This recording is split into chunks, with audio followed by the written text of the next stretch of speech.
Hi, I'm Rod Chatfield. We're here today with John Standefer, the 2002 fingerstyle champion, educator, composer, writer. Star of stage, screen, and television. Welcome. Thanks. Why don't you go ahead and start out by playing something? Sure.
Okay. I heard a couple of styles in there. Yeah.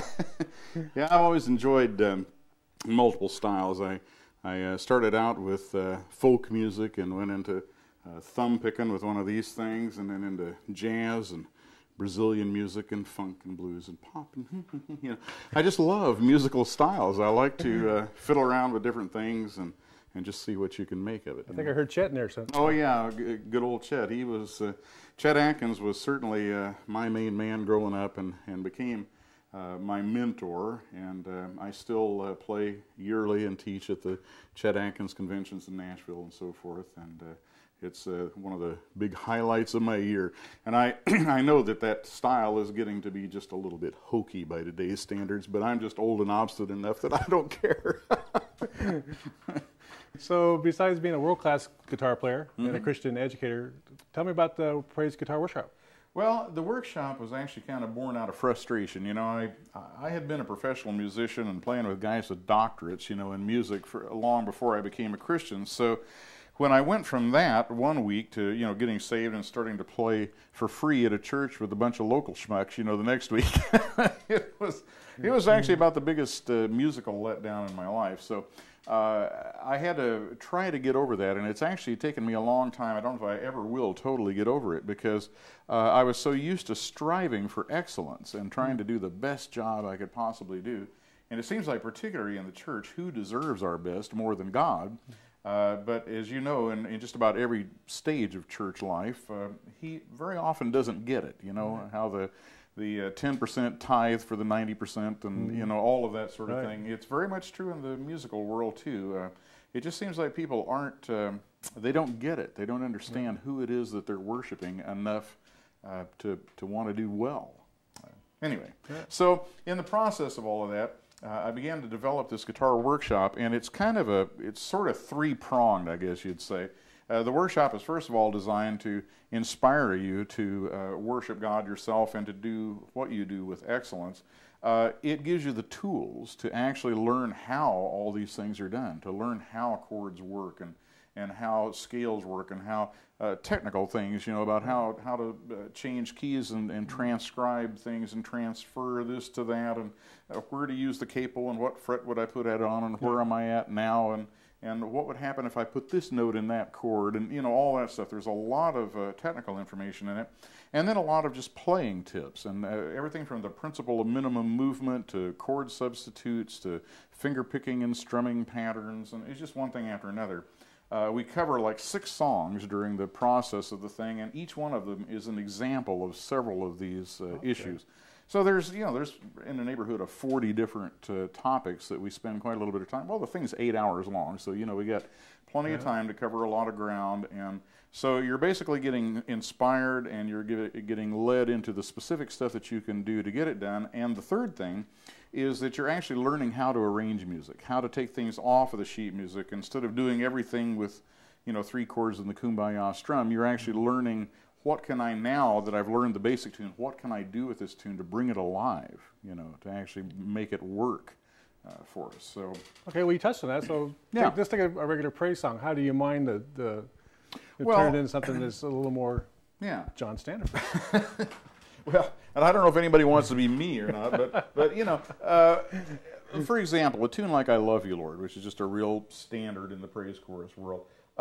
When I first heard it, it was just like, "I love you, Lord, and I lift my voice." You know, it's like when you listen to it, what does it do to you?